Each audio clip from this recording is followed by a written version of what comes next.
It sounds like there's some trauma bonding as a former Army guy. You probably appreciate that, right? Oh, 100%, man. Shared hardship. That's how you build bonds. Get in the gig pit. All players, low down, active, bullseye, 1327. For tactical.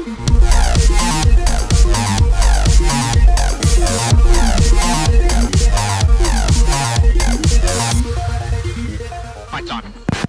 Welcome to the Merge, where we make sense of defense in an enjoyable way.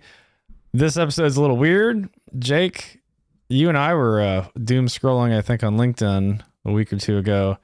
And one of the things that was interesting is my feed started getting populated more and more with these posts with little cartoon stick figures and a bridge, a pyramid, a blue triangles. And it made me laugh. It made me sad. It was a bunch of smiles and cries. And so I tried to figure out, like, what is going on here? And so we found the culprit, found the guy. So today Jake and I are hosting John Ferry, who is famous in certain circles on LinkedIn lately for his cartoon depictions of the Department of Defense. Welcome, John. Okay. Appreciate you guys having me on. Appreciate and admire your content from the marquee side. So, and actually huge fan of the Merge. So glad to be here. I'm a huge fan of your stick figures. Yeah. Great stick figures. No, we've never met, and it was great. I just DM'd them on LinkedIn, which usually those are all like recruiters or bots or whatever. So thanks for going, oh, this is a real person. Yeah. I mean, you're not a Chinese bot trying to friend me, so it's a pretty low pass filter there. But no, happy to dive in. And like, I don't know if you've ever heard of Doctrine Man. It was kind of a big thing. Oh yeah, Steve Leonard. Yeah. Great content. Slightly different genre, but similar graphic arts approach. Like, I don't know. It seemed like fun. I'm happy to give the backstory. On Chinese bots trying to catfish you on LinkedIn, what I always like to say is, if you're not being catfished by Chinese bots, is the thing you're working on, does it even matter? It clearly does. It's sad but true, I think, is the way to put that. Yeah. Yeah, you've hit it when you start getting the honeypot, the honey traps and stuff. Like, oh, what's going on now? Yeah. They are great talent scouts. I mean, you could probably create a solid venture firm just tracking who they're going after most closely, because they're better than most venture firms. It's free DD, right? Absolutely. For those of you not aware, John, you give us a quick intro of your background. Former Army, president of some company, now a CEO of Rogue. Great website, by the way, userogue.com. Give us a little bit of background of kind of where you're coming from, and then we can dig into your spicy takes. We like people with spicy takes. No worries, man. I feel that I've established a persona of not being reserved about my spicy takes, so I'm happy to share them verbally as well. So my background, I'll try and keep it brief. I would say non-linear path. So joined the Army straight out of high school, went to basic training at Benning on my 18th birthday. Infantry airborne, graduated as a SF 18 Bravo, so weapons sergeant, about 20. I was a guard guide, so I came back to DC, which is where my parents were. So kind of two options for a ground pounder: go do security or get into GovCon. So I got into GovCon. A buddy of mine got me into JIADO back when that was a big deal, back in 2007 timeframe, back when IEDs were a big deal. So I learned the weird world of 3-year colorless money, which just never seemed to come back. But like straight, fire hose intro to what acquisition means, done the normal way and the very abnormal way. From there, I got pulled. Well, from there, I took a trip overseas, did the job in Afghanistan, came home, did 5 years in the Pentagon, supporting the G33, did PPB&E, so made budgets and spent budgets. And then I spent a couple of years building POMs. So I built a couple of the first POMs for a couple of program elements for the Army Cyber Mission Forces when those things got stood up. And then another buddy of mine through the SF Mafia pulled me over to DARPA. So I spent about 8 years at DARPA doing technology transition, specifically trying to get stuff out of the DARPA labs and into Special Operations Command, which, kind of part of my take is like, if you've never worked in sort of the S&T ecosystem within DoD, there is as much challenge crossing the valley of death from places like, DARPA, ONR, ARL, AFRL, heck, from the rest of the government, DHS, S&T, DS&T, all those S&T organizations have as hard, if not harder time getting stuff out of their labs into operational hands as, the new dev tech startups do. So that's kind of my frame of reference. 5 years ago, I bought the company I was working for. So small business was largely professional services. After taking over the company, I built out kind of a product side of the company. So did low risk, high payoff stuff like phase 1 SBIRs, phase 2 SBIRs, OTAs, BAAs, those types of things. So worked in that world. And then, a year ago, co-founder and me, we spun out Use Rogue to bring AI to the painful, arduous, thankful, but unavoidable task of writing bids and proposals. So that's me in a nutshell.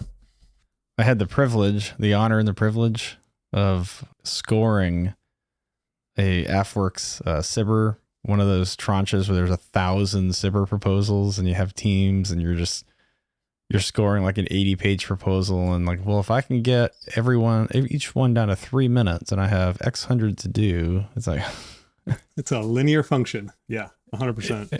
Yeah, it's terrible. And we'll get to the AI product a little bit later. I think like the shit sandwich kind of works good in this case. Like, let's start with the good. Let's dig into like the bad and the spicy takes. Then maybe we'll end up on a good note talking about your platform, because I've seen some pretty cool stuff you've been showing in videos on LinkedIn. Sure, I'm open book. I'm clearly candid, so I'm happy to eat whatever part of that shit sandwich you want, man. well, you got a lot of experience, inside the 5-sided puzzle palace and DARPA and doing some other stuff. So, in the spirit of Family Guy, you know what really grinds my gears? You've been a LinkedIn spear chucker. I went back and looked, and I'm like, is this new, or is it just like my feed start populating it? It sounds like you had some posts you were posting, periodically, but man, something really energized you lately, because you've been posting like 3 or 4 times a day for like the past month, it seems like. So I've been in GovCon for 15 years now, right? Like, love the industry, good, bad, and different. Probably one of the most misunderstood, opaque, and highly regulated businesses in the country. I think it's fair to say, like, probably medicine, law, finance, and GovCon, right? Like, just by pages of regulation and law. So, but also the way that the processes work. So if you look at the ecosystem, like, where do people converse about GovCon? They do it on LinkedIn, right? Just brass tacks. And frankly, from my own personal perspective, former soft guy, right? We get beat into our heads like, thou shalt not have social media. So I'm not really on a lot of platforms, but if you want to be in GovCon, like, you should probably be on LinkedIn, because that's where people actually converse, right? There's not a whole lot on X. There's nothing on Insta. Like, it's all on LinkedIn. And so I've been fairly reserved for quite a long time, particularly while I was supporting, government customers. You don't necessarily want to kind of step out of line. But, now that I'm running my own companies, and particularly since I started with Rogue, I've had more opportunity to meet other GovCon companies where they are, not under the auspices of like, hey, let's have a first, second cup of tea, figure out whether or not we can team on something, put together a TA and go kill a buffalo. More like, hey, these are the problems I'm having. I'm having these problems. Can your thing help me with my problems? Right? Like, and meeting those folks under those auspices and trying to understand their problems better. Number one, saw a lot of mirroring of my own, like, blood, sweat, and tears, earning the knowledge through repetitious blunt force trauma. What just came to me was like, there's a lot of knowledge, right? There's a lot of institutional knowledge, a lot of like business art that goes into doing government contracting effectively. There's a lot of people who have a lot of that knowledge. A lot of that knowledge is not freely shared. Now, you can look at, like, there's some folks who are great in the space and have a phenomenal amount of information they share with you. Like, here's how you do BD, here's how you do GovCon. There's some great pods out there. There's some great resources. They're phenomenal, and great people who are doing that work. I've got great recommendations for people who are trying to learn that game. but it's all really like structured and very like straight lace, and nobody comes out and like, yo, it's actually really hard to do this stuff. Like, it's actually brutal. And, you know, your LinkedIn feed is full of all the like, oh my gosh, congratulations to such and such tech company that just got a phase 3 Air Force SBIR for $75 million. It's amazing. Nobody sees the like 75,000 folks who got like a phase 1 SBIR and then never went anywhere after that. Yeah, like 0.1% or something, or get like phase 3s. It's like its own weird small business unicorn. Dude, yeah, that's brutal. How many selected but not fundeds do you have? Because I got a stack of them. You know what I mean? It sounds like there's some trauma bonding. As a former Army guy, you probably appreciate that, right? Oh, 100%, man. Shared hardship. That's how you build bonds. Get in the gig pit. I'd pay $1 million just to see and like have videotape of the moment when, you know, like a dozen founders get the selected not funded message. Right? It's like, what the is like you just, it'd be just an entourage of people throwing shit against the wall. Like those reaction videos, you splice them all together. Oh yeah. Wait, Wouldn't that be amazing? It'd be like the 5 cycles of grief where like the first one, it's like, oh my gosh, it's the end of the world. By the 15th, they're just like, oh, another one. Okay, well, I guess I'll go back to doing it. I had a company when I was scoring, and actually I think I did 2 series of SBIRs that I volunteered to score. I didn't learn my lesson on the first one, so I volunteered again, and it was just like avalanche of SBIRs. No deed goes unpunished. Yeah, you know, and I went back, and it was like 2 months later, something like it was a long. It was so much time I had forgotten completely about it. Well, I get an email one day, and it's like, "Hey, did you score this SBIR?" Like, yeah, I think maybe. Why? Like, well, your name's on it, and they're contesting the decision, so we need you to validate your score. I'm like, I spent like 3 minutes looking at this like months ago amongst a pile of like hundreds of them. Like, what do you want me to tell you, man? Like, I don't. I went through a very thorough and methodical process to read the first paragraph of the cover sheet and then move to the next one. Yeah, dude, and I will say, because they're all structured the same, you know, like the 3 sections you need to go, just like skip all the fluff and just read these 3 sections like in this middle of the page, and you go, okay, I have an idea, and you put it in the maybe pile or the no pile or whatever. But that's the Mike, that's the quiet part out loud that folks don't go, is like, well, that like, oh, but that's only for SBIRs, right? No, dude, like that's for your big Mac IDIQ task orders too. The same thing. They've got a source selection committee. Someone gets a stack of paper on their desk with a spreadsheet to put in numbers. And they go, okay, well, I'm going to skip down to the technical proposal. I'm going to skip down to the part where they tell me what they're actually going to do, not all the boilerplate fluff. And then I'm going to give it an up or down. And then I'm going to mix, to the next one, because I got 400 of these things to do. Same thing goes on the industry side. There was one of these, and I distinctly remember it. And on this one, I forgot what I was supposed to be scoring. Like the technical section, you don't even score the whole thing; you score parts of it. Yeah. So like I think I was like a technical section review or something, and I was reading the technical description, and I was like, "What's going on here?" It was like innovative aerial delivery platform, and here's all the value propositions. Like, oh, and here's the technical approach. Like, what is this thing? And I actually scroll back up and look at the proposal, and it was like, I'm not making this up. It was a Cessna 172 with just a new door. No, come on. I was like, what? Well, I can't score that section, but man, you really knocked it out of the park with the technical description, because man, you were wowing me for a second. Well, this is those little spicy takes. You had a really funny LinkedIn blog about GovCon merit badges.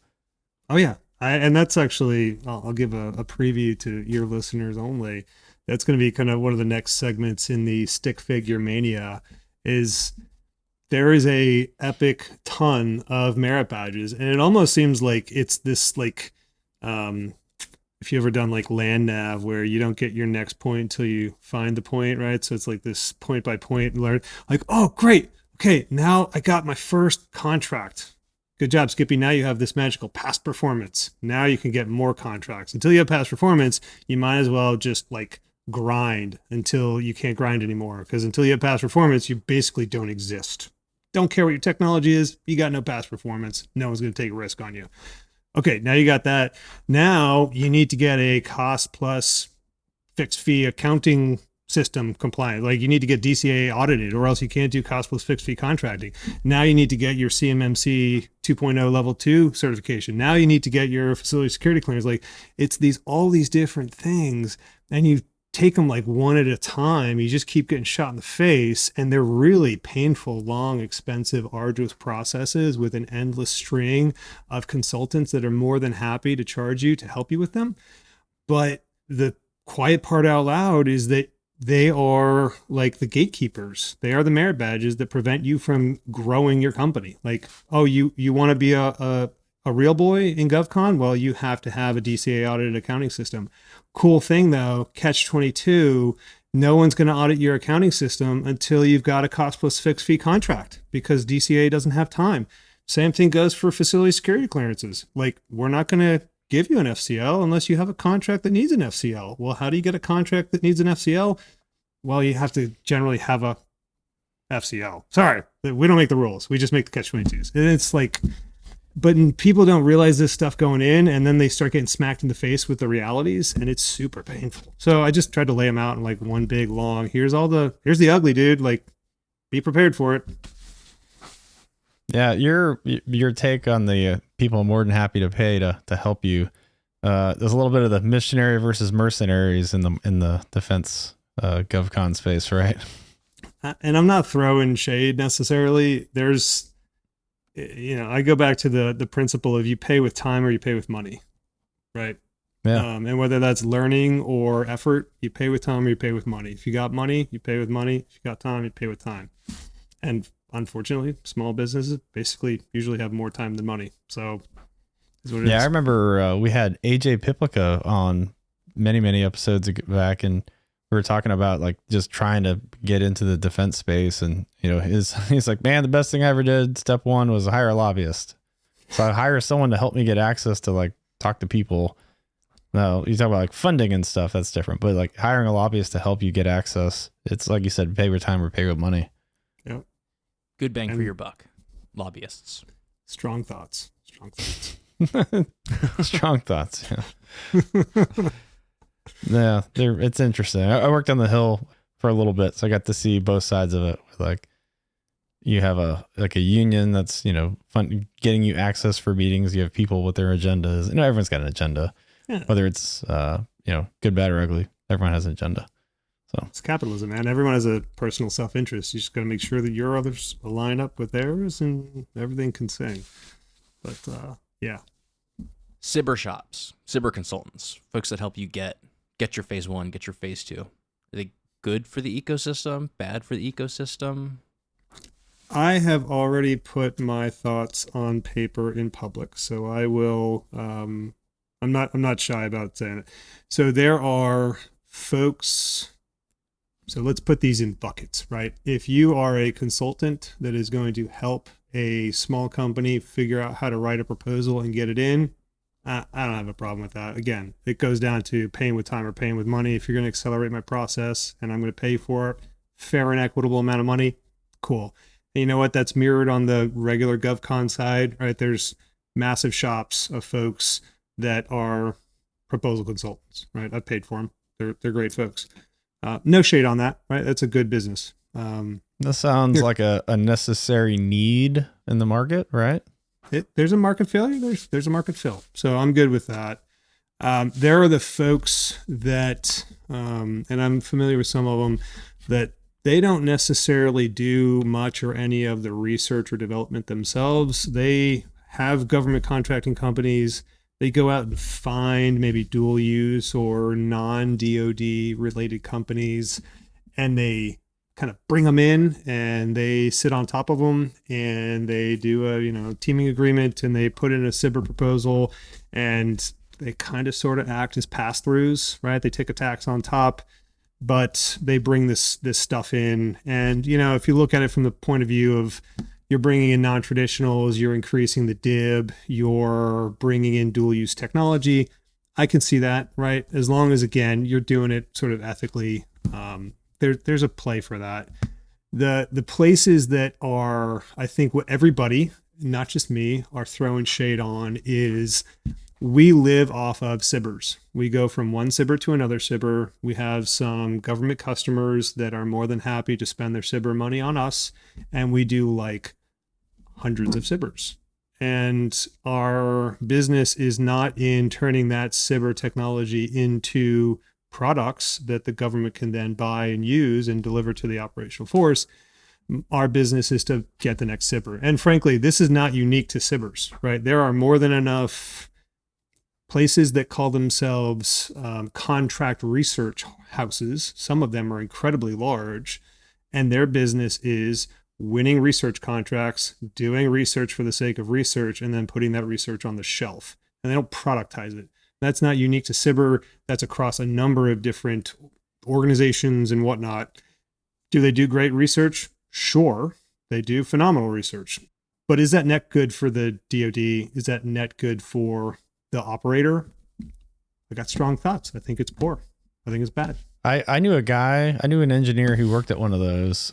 He moved on to another company, and he was telling us, he's like, oh yeah, he's like, every engineer in the company has a quota of how many SBIR proposals they have to write. I'm like, what? He's like, oh yeah. He's like, yeah, you used to write 5 and submit. It was just a numbers game. It's a mill. Yeah. And like you on the government side, you're getting 1,000 SBIR proposals that you have to spend 3 minutes churning through. Just by numbers, what, 80% of those are from folks who are just going from one research contract to another? Come on. Yeah. Jake, you had an experience on a small business. You have your 3-year period of performance or something on an R&D contract, and then what happens at the end? Like nothing, right? So yeah, I mean, I don't know if this is the story you're recalling, but I was talking with a founder who was working with a lab, and that lab is associated with a specific buyer on the other side of the house, or is theoretically supposed to be associated with the PEO. And after he had done, 2 or 3 years worth of research, this is successive SBIRs to advance his technology, has a lot of traction, he thinks, goes to talk to the PEO, and the PEO had never heard of him, and in fact was working with another company working in a similar space. Just like zero communication between the S&T side and the acquisition side of the house. This is a different story, but equally tragic. No, I mean, this story is actually much worse, because this story is, I'm at an event that is a tech transition event. So they've invited a couple VCs and That's some even groups worse. Okay. to talk about how they can get tech out of the lab. And Yeah. we're like sitting around a Jesus. round table having a discussion, and there's 1 or 2 senior researchers there, and they're running through like a spreadsheet they have on screen of like stuff they have patented in the last couple of years that they think is commercializable. And I can't remember what we're talking about. I think we're talking about like a high temperature, high pressure valve or something this one researcher had created for, a particular nuclear reactor design, which, God bless you if you can find a buyer for that outside, like the one company that this reactor thing has been designed for. This is one of the ones he's highlighting. And I don't remember who That's asked the the top question. of his list, right? That's at the top Yeah, of I the mean- commercialization list, right? Oh, totally. I mean, 100% was towards the top. What, Not what's niche the at all. TAM for that? 1. This One every 20 years. They had to edit it down. So he's like showing us his edited commercializable technology. And at the end, I can't remember, again, I don't remember who asked. It might have been me. It might have been somebody else.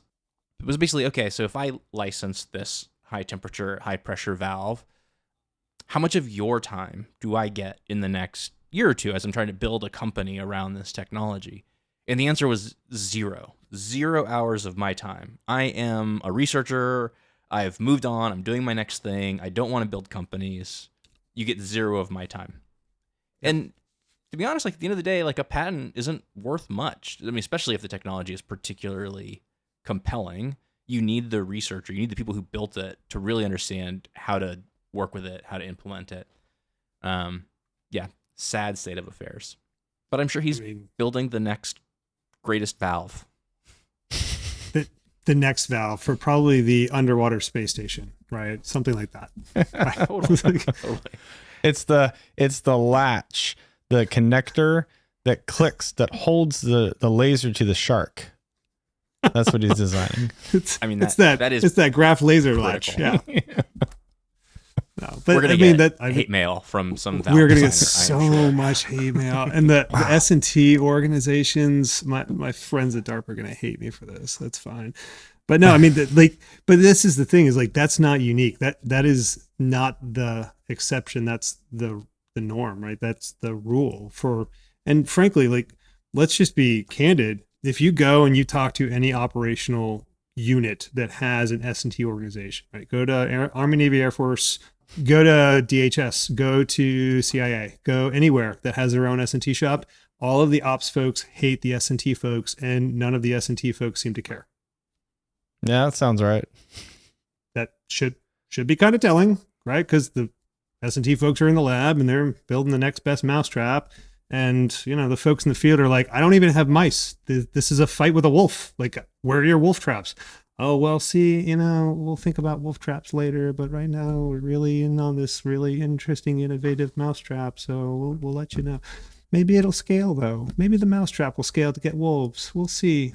That'll be on a phase 3. Yeah, it's a lot. You had your latest one that I saw, I think it was yesterday maybe. You posted and you broke it up. So instead of just having your blog, we have to scroll. If you can scroll fast through that blog and just get the kind of play-by-play pictures, which is fascinating. But your latest one on shortcuts of acquisition, it's just like a 25 slide click through on LinkedIn, and it's equally just hilarious. Yeah, so to shine a little light on the back end. So the way I do it, and this is, have you ever watched the documentary and how they make South Park episodes, like 72 Hours at South Park? No. Have you guys seen that? Oh, so it's actually super interesting from like a production perspective. They make their South Park episodes basically the week prior to them airing live. So they make them in like 72 hours and they just push them live, which is why their comedy is so fresh and super funny. So that's basically how I do the slides is I build out the slides and then I take those slides and I write out the blog.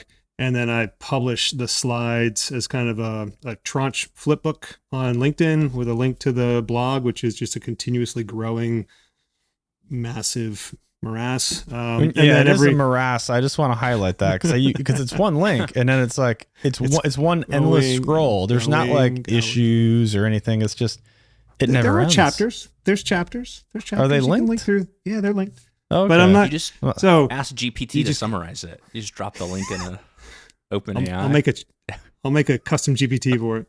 And then on every Friday, I stack the entire thing up. So tomorrow I'll drop it again and it'll be something like 150 slides. And you can just go through every Friday and see every single one of them. You know what I love is that the DoD's failings are so frequent that you have to be topical, like, right? You have to do it weekly just so that you're staying fresh. 100%. Every time I put one out, someone's like, "Oh, but dude, you should talk about this." I'm like, "Oh my gosh, that's another 20 slides." Like the backlog is just getting ridiculous.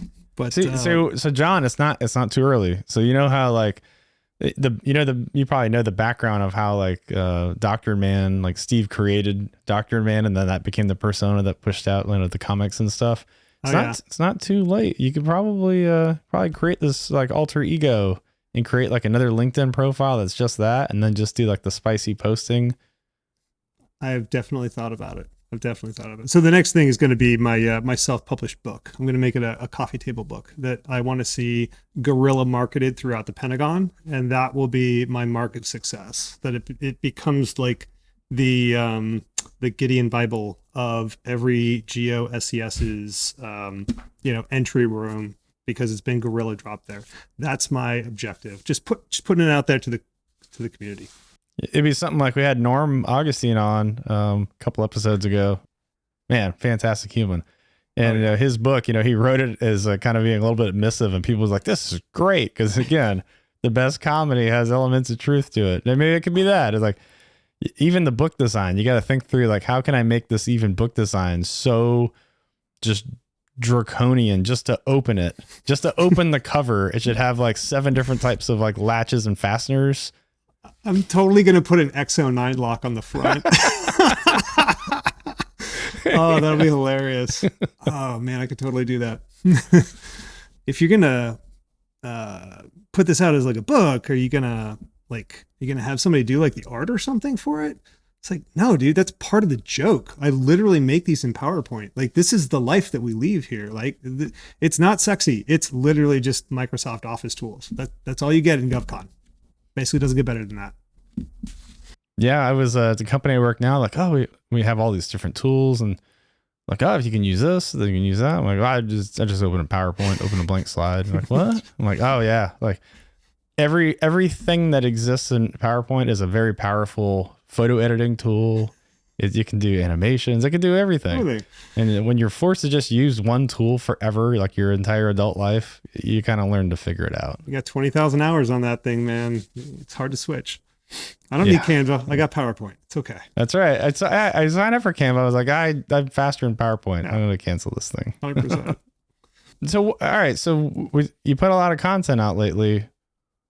I mean, this takes time, obviously. So like how much time are you committing to this? And like, isn't your co-founder like, hey, John, like really, I mean, we need you to get back to work at some point. So I do a lot of work, right? So I'm running 2 companies, one of which is a B2B SaaS. So, the hashtag startup life. I also have 5 kids. So like, there's not really any downtime at all. But no, like to your point, like I'm pretty good at PowerPoint. So it takes me maybe an hour to whip out a section of slides and then another like 30 minutes to crank out the blog, like on a Saturday evening. And then, 1, 2, skip a few, I put it live on Tuesday. So it's not that bad. And frankly, I kind of take the Alex Hormozy approach to advertising, if you will. So I'm not going to pay to talk to people. Right. If people want to hear what I have to say, I should be able to give it to them for free and they should be able to get it. Hey, don't tell people that. They're listening to this episode. They might want to advertise. That's how keep us going. That's fine. You get my content for free, Mike. You get it for free. If you want to charge them for it, that's on you, dude. But my thing is like this community just needs more like just blunt, transparent talk. So if I can put this out there, it's going to be better for the community. It's going to be better for more companies. More defense technology companies are going to survive longer, which frankly I think is a net critical need for the defense capabilities of the future. So if me sharing, the resident knowledge is rattling around my brain housing group, and it doesn't really cost me anything other than 90 minutes, 2 hours of my time once a week, like that's worth it to me. A very nuanced, well-regulated industry. What's your take on those that are, I don't want to call them tourists, but the people who are trying to get into the industry, and everyone wants the industry to be stronger and more resilient, so we need more entrants. But then they get in, they're like, oh, this is kind of hard. Can you just change the rules? And meanwhile, you're there with all the scar tissue and broken bones and everything, having to, figure it out in a well-regulated industry. How do you hold both of those kind of in your mind at the same time? Yeah. Do you despise your clients? No, I want them to see the light that is dark. This is the fact, right? Like, and I honestly, I don't pull the punches. Now that I'm going, like, I have many opinions on many things. And I have a public policy degree, so I can talk about this in erudite detail. So here, and I posted about this, I think last week. I started my post with clearing my throat. Like, you're new to the game. Cool. I want more people to get into this game. It's good for the industry. It's good for the ecosystem. Innovation only happens in the light, in my opinion. And regulated industries tend to relapse into regulatory capture and monopsony, right? And so you have monopoly on one side, monopsony on the other, and that is not good for anybody. But here's my deal is we have been doing this job. We've been playing this game. This market has been largely the same since McNamara, the SecDef under JFK. Yeah. The game has not changed. We switched from 1-year budgets to 2-year budgets and then back again because 2-year budgets were too hard. Like, that has been the biggest change. And it's never been easier.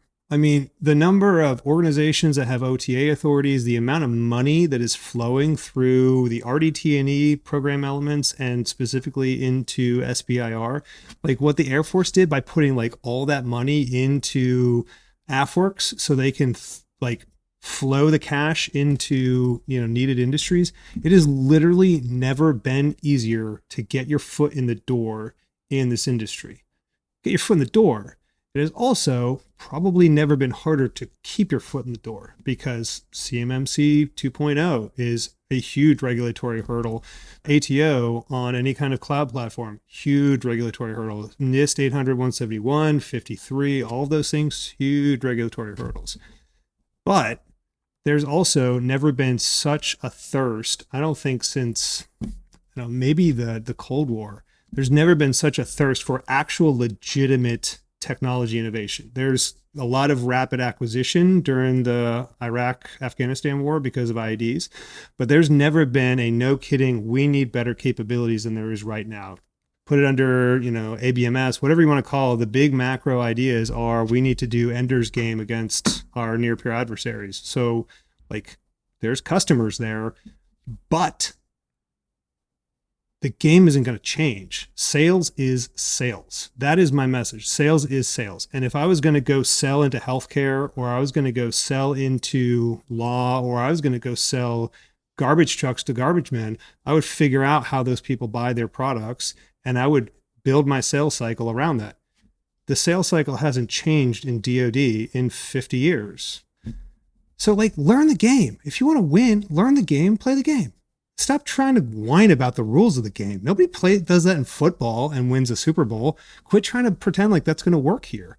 Like learn the game and do it. I don't understand why people think that the government's going to change when they haven't done it in 50 years. It's just not, it doesn't make any sense. And if you want to make money, that is not the winning proposition, because Lord knows that legislation doesn't work through the annals of Washington, D.C. fast enough for you to stay afloat. Sorry, hot take. I love it. Some would say spicy. Yeah. I don't think I've ever heard anyone, certainly not on this show, just basically say, suck it up. Like the rules suck. The rules might be dumb, but just learn the rules and play the game, or don't play. Right. I mean, you got to be like Bill Belichick, right? You just got to know the rules better than anyone else. 100%. Or Kobe Bryant, like study the rule book and know where those gaps it seems to exploit are.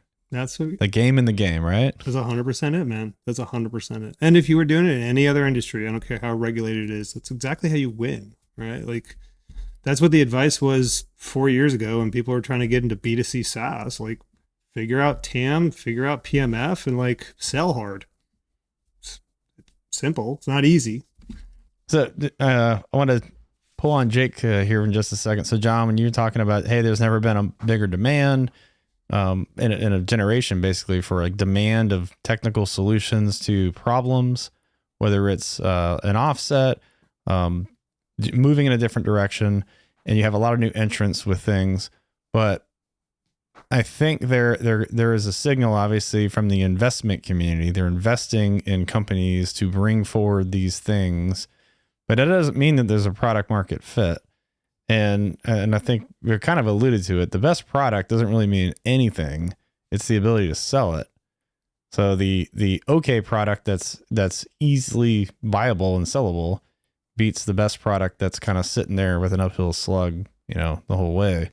But Jake, you're on the investment side of this. So I know that some especially venture capital, some is more rigorous than others. And you're running a defense focused VC. So how do you navigate that with knowing that not all the people that are gonna be winners because it's a monopoly, but then you're also making a lot of bets, hoping that they're all winners. Yeah, I mean, I guess I'm hoping that they're all winners. I love them all equally. I'll say that since I'm sure some of our founders listen to this. If you didn't believe in them, all right, like that's the whole point. Yeah, of course. And I totally didn't mean to put you on your spot about your own firms. They can't all be winners, but I would say that a large part of our diligence process, which is different for us than it is for firms that are investing in the commercial space, is beyond looking for product market fit. right? So we'll talk to the warfighter, the end user for the company, but that's like just the surface of trying to invest in this space. Then is there a requirement? Is a requirement in process? If it's in process, where is it in process? Talk to the appropriators, talk to the authorizers. Have you met the founder? Do you think that there's a capability gap here? If there is a requirement, will you fund it? Right? Very different than what you do if you are investing in B2B SaaS, right? I think I'm sure 99% of my colleagues do not walk the halls of the Rayburn building when they're doing their diligence. But it's really important in this space because, the winners, as you were saying, Mike, are not necessarily the ones who are building the best technology. We're trying to find the best technology. But at the end of the day, the winners are the people who have technology that works well enough and has all the other special boxes checked, right? All the merit badges. Merit badges, and that's trademark John Ferry 2024. Gotta get those merit badges, man. GovCon merit badge. I need we should sell them on our firm website, just like a Girl Scout or a Boy Scout sash. And your new PowerPoint picture, is it going to be like a Boy Scout or a Girl Scout kind of sash? Like, what is it going to be? It's going to be, so I'm going to try to capture both things simultaneously. Yeah, it'll be a sash with the different merit badges. I may or may not use Dolly to conjure them. But I also want to touch, not only are there merit badges, but the merit badges open up opportunity. And there are people who may or may not help you get those merit badges. And beware of, I'm just going to say it the way it is, man. Beware of rent seekers. There's a lot of rent seekers in this market. There's a ton of them. And I think that's another thing that founders might be unaccustomed to, is just the number of people who are happy to dip their hand in your pocket and maybe or maybe not give you value, but at least they sell it that way at the beginning. And it's a huge secondary market. Are all the merit badges equal, or some better than others? I think actually a lot of them stack, right? So it's almost like a progressive thing. So if you're going to be in DoD, you probably need to get an FCL. If you want to do anything meaningful, you need a DCA audit accounting system. You need a DCA audit accounting system to get prime cost plus fixed fee contracts. Once you get those, you need to get CPARs with exemplar ratings, right? And those things kind of stack on top of each other. And then once you get all of those merit badges stacked up, then you're a real boy, right? You can actually just go like Pinocchio. Was that what that straight was? Up, man. I don't hold back, because until you're there, here's the other thing is if you're a new entrant into this market, unless you are creating a new category, which has its own difficulties, right? I can tell you all the stories from the DARPA. Unless you're creating a new category, you are generally stealing somebody else's cheese, right? You have to prove that you are providing something better, faster, cheaper, generally. You have to convince the end user, the COCOM, and then you have to wind that all the way back to the program office, okay? So if you're going to do that, you are doing that and supplanting, maybe a Fortune 500 company, maybe somebody who's been doing it for the past 10 years on a Mac IDIQ or a BPA. And so if it's you versus them and they have all 10 merit badges and you only have 5, you're going to lose out. You're going to lose out on technical. You're going to lose out on, certifications. You're not going to have, purple ratings all the way down your source selection criteria, which Mike can probably attest to, right? And that's, love it or hate it, that's just the game. So might as well play it. So start planning I'm that. imagining a role-playing game. I'm a level 37 DFARs mage. What are you? I'm a Like warlock. 10-sided die we're gonna roll. And everything. Let's see if you can get through the next phase of the server. Roll the die. I'm gonna roll the die to see what my P-win is. IG investigation on you, and we'll see what happens. I have a +7 protest. There's half the people listening. Actually, probably 90% of the people listening are like, I don't know what's going on right now. These guys are Like nerds. you said, you've already used 100 acronyms and things that I've lost track of. So for those of you who are still listening, you're just gonna have to hang on, because this is a little bit of a spicy episode. So John, one of the things I wanted to go back to real quick. You said you have these incumbents This is one of the several issues I think we have in this economy. We want new entrants to come in. The incumbents have been there because they're the incumbents for a generation, and they're structured to be happy at like 8 to 10% margins. Mm-hmm. And you have these new startups who are getting funding that are looking at like, well, like I really need like 30 to 50% margins to kind of like make this all work. And they're going into a market that has, and Jake, you probably know this, valuations of a defense company are like 1-2 times earnings, something like that. Yeah. And your typical startup is like, 5x, 10x, 20x. Because the typical startup hasn't yet mastered the art of the cost plus contract, right? Where it's only going to be 10% margins, but I'm gonna pump those costs up. I gotta pump those numbers up. Those are rookie numbers in this racket. Those are rookie numbers. You got to pump those numbers up. you gotta pump those up. Got to pump those up. What takes 20 people will now take 200. If I can just, it's a numerator denominator thing, right? Just make the denominator bigger. What? I shouldn't be cost cutting? I shouldn't drive for more profitability? No. But my selling point is efficiency. Whoa, Skippy. Slow down. That's, yeah.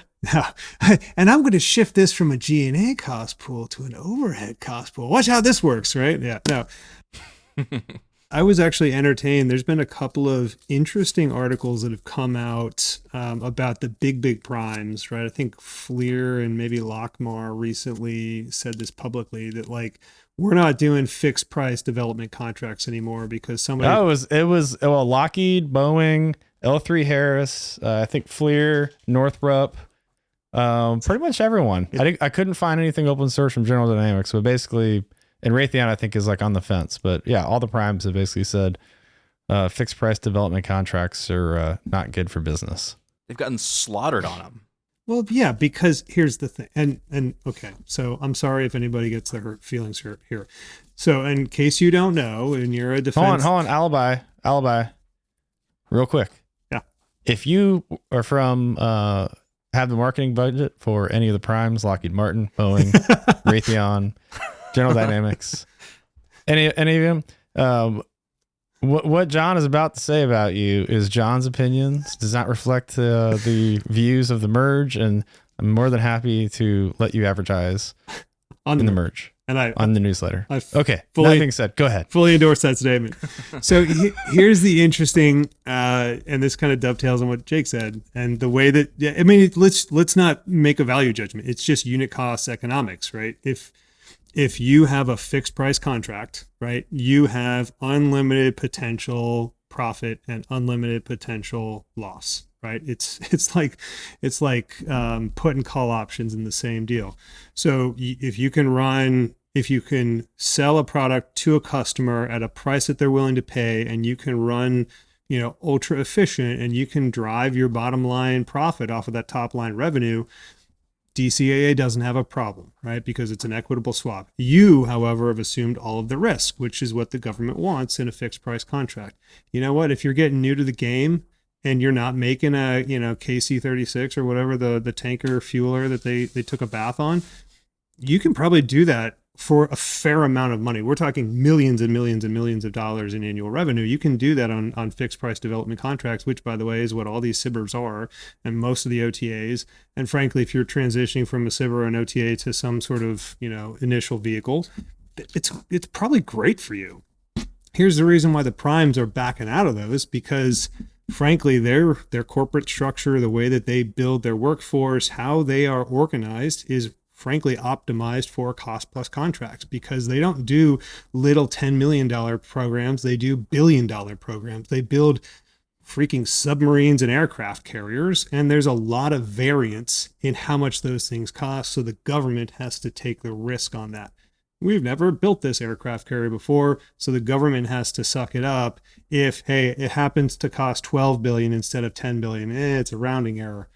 So when you start having those large primes that are optimized for speculative development, doing the same kind of speculative development under fixed price contracts, which may or may not be appropriate, they end up taking a bath because that's not what they're optimized for. But if you're small and you're scrappy and you're under 50 FTEs and, you know, company size, and you're just trying to break out, the fact that they are pulling back from that market means that you get to lean in, take advantage of the opportunity that's there. I mean, this is the way that this is supposed to work in a capitalist society. If a big company is optimizing for a different part of the market, that means that there's a vacuum for you to fill. Well, get in there. Sorry, hot take. I thought it was a mildly warm take. Yeah, I mean, I'd say sound economic principles. yeah, sounds pretty. That sounds logical to me. you thought I was going to go guns akimbo there. I have a measured approach. All right. Well, we said we're gonna do kind of the good, bad, and good, and we went kind of all the way down with the spiciness. We're dialing it back up. I do want to end on a good note though. So when you say like, hey, it's a highly regulated market, it's difficult to navigate, and there's things that pop up that solve needs in the market. And so one of the needs I think you identified when you spun off and started your AI company. So the first time I ever actually heard of you, I was doom scrolling on LinkedIn as I do my old age now. And as I was doing that, I saw a side-by-side video, and videos, and you're scrolling, you generally stop, and I stopped, and it was like 1 potato, 2 potato, 3, and it was I think it was ChatGPT versus Bard or something. And it was a post from you like, hey, look how these things write government proposals for you. And you're like, yeah, they're okay, but they both suck. Like, mine's better. I'm like, whoa, what's going on here? Like, great advertising, by the way. But I started with here's how you write a SBIR proposal with Bard or GPT. So I gave you the value first before I gave you the... yeah, it was great. I was like, this is guerrilla marketing right here. Got your attention. Yeah. Yeah, it did. So I'm not here to sell, but I'll just kind of give a thumbnail sketch. So obviously I've played this game for a long time. I've run a GovCon company. So I've been the person not sleeping for 4 straight days writing a proposal to win a contract, which we won. So, you know, all good news. But like, I personally despise writing proposals. It's one of my least favorite things. God bless the proposal writers and the capture managers who love to do this work. I find them angelic. And I know some of them really well. I don't understand them, but I appreciate that they exist. And so as a small business owner, it becomes like a linear function. And I really put this in economic terms, right? If you're going to try to scale your company, regardless of where you're starting in that scale, it becomes very much a linear function of labor to application, right? And there's kind of 3 sections of what you have to do in GovCon. You have to capture work, right? You have to go shake hands, kiss babies, learn your customer, meet with your end users, meet with your program offices, all those things, right? That's all in the capture. And then you have to bid, right, on that work that you've hopefully captured and shaped. And then you have to execute. Well, the more you try to scale, the more execution, you know, if you're successful, execution sucks up your time and attention. Capture, theoretically, should suck up your time and attention. But the one thing you cannot not do is bid. Because if you don't bid, no matter how wired the sole source justification is for your contract, like, you have to write a document to get a contract. So that is the immutable fact of gravity in GovCon. You have to bid. So we wanted to make that suck less. We built the platform around the process of proposal writing rather than like just ripping off a ChatGPT and throwing some RAG in the back end, which is what I think a lot of the entrants to the space are doing right now. Whatever, won't throw shade. But do you want to list those other entrants? I think. Yeah, you just go ahead and just list it, alphabetical order, preferably. If you want to just go ahead and list them right now, that'd be great. The list continues. So you can hashtag AI, hashtag proposal writing, enter on LinkedIn, and there's like 12 of them. There's a new one every week. So whatever. But the difference is, like, if you're a dev tech startup, if you're a small business owner, if you haven't, you know, gone through 40 hours of Shipley method training, and you don't live this every day, and maybe you're actually trying to operate your company, this is not your bread and butter. So we built the platform such that anybody could use it, right? Proposal experts all the way down to, you know, your VPs of marketing or your line operators. But it's linear, it's built out, and all the AI and all the magical data stuff is just built in the back end. So our kind of mantra is, if our users ever have to craft a prompt or do any prompt engineering, our product is garbage and we should fail. So we've abstracted all that stuff away, made it super user friendly and accessible to anybody. And so you get access to the power of AI tailored for proposal writing without having to learn how to use the technology. When I hear what you guys are doing, I mean, I think it's great, very helpful for our portfolio companies. We talked, John, and Jake. We got on the phone and talked about this earlier on a separate call. It's great, but I really feel like we should all pour one out for the folks we talked about earlier, the proposal reviewers, who I don't know what sort of proliferation of proposals we're going to see, but assuming these tools take off, it's going to be a lot, right? Mm-hmm. Yeah, totally is. This is like AI versus AI. There's going to be we have the AI proposal writers, and then we're going to have the AI like scoring and the analyzers. Mm-hmm. And it's just going to be like, which model is it's a escalation of models, right? Like there's going to be the game within the game. Like I need to invest in my model so I can beat that model and, increase my P-win. It's mutual assured bureaucratic destruction. Is that what you're saying? But I've got the Tsar Bomba. Of course I'll win. The only way to win is not to play the game. Little tic-tac-toe. This is interesting because I was on a panel yesterday with some folks over at ACT talking about AI acquisition. So like 4 out of the 8 members of the FAR Council preceded our panel. And number 1, what is the name of this event? And then number 2, how many dozens of people were at this conference? Because that sounds the FAR very, Council very sounds like specific. in the role playing game we talked about earlier. That's it's like the final boss is you have to face the FAR Council, right? The FAR Council. They're all in like robes. brown burlap robes. They decide what clauses get added to the FAR. Yeah, that's basically it. Yeah, it's a bunch of monks. So ACT is it's an industry association focused primarily on FedCiv, mostly in like the IT and cyberspace.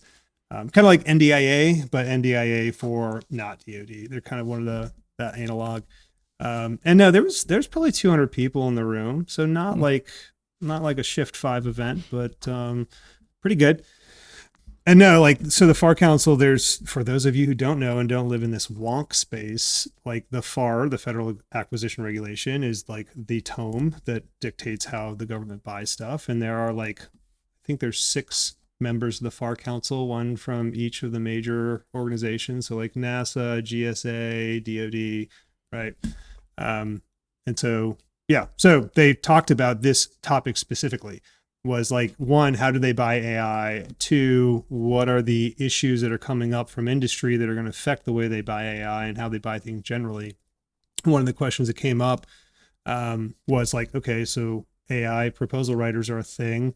What are you thinking about like mandatory disclosures for AI created content in proposals? Because there have already been agencies that have like required disclosure, or they've DQ'd proposals due to GPT content. So that's probably going to get put into some sort of regulatory framework. But to your question specifically, Jake, bottom line is the government's already using this stuff to do their acquisition side of the house. So if you go to like tradewinai.com, very famously, the stuff that gets published on there by CDAO out of the DoD, like half of the content of those solicitations are written with AI, and they may or may not be have other AI tools on the back end to accelerate the acquisition process. So this is totally going to be a cat and mouse game. One of the things that I think John Teneglia brought up was like, if there's AI on the proposal side and there's AI on the government side to sort of accelerate that process, do we start seeing the end of the 30-day solicitation period and we start going to something like 2 weeks? Because y'all can write it with ChatGPT, like why not? So that flips the game theory again. Can you afford to not have AI in the proposal space if the government is slinging out solicitations faster and they're shortening the response periods? So interesting shifts that are going to happen over the next 12 months. Man, that's give me a lot to noodle on there. All the way down the wonk rabbit hole, man. I can go all the way to the bottom. I don't think we have time to go all the way to the bottom. It may not have a bottom, right? It probably doesn't. I mean, the FAR and the DFARs are what, like 5,000 pages together, something like that. So, And 5,000 pages each. wow. Each. That's it. Your coffee book has to be 2 volumes each. Even if they're not 5,000 pages, the last page has to be like whatever the last page of the FAR is, like 5,007.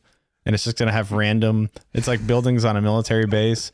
I'm in building like 10. I need to go to building 11. Like it's next door, right? Like, nope. It's on the other side of the base. It's over by range 13. Is there a range 12? Yeah, like, oh. Nope. Yeah, by 12? Like, nope. Nope. This doesn't make sense to anybody. Like, welcome to the government. Have you ever been to the G ring of the Pentagon? No? That's great. Welcome to the Pentagon. Yeah. Anyway, yeah, fun times. All right. Well, that was therapeutic, interesting, Cathartic? I don't know. I don't know what that was, but that was definitely one of the more unique interviews we've had. But I think we've left enough meat on the bone to maybe have John back. We'll see if this interview gets terrible reviews and people are like, what the hell was that? Like, well, maybe not. But I think this might have a chance. Little spiciness just to keep it interesting. I think it was a good interview, John.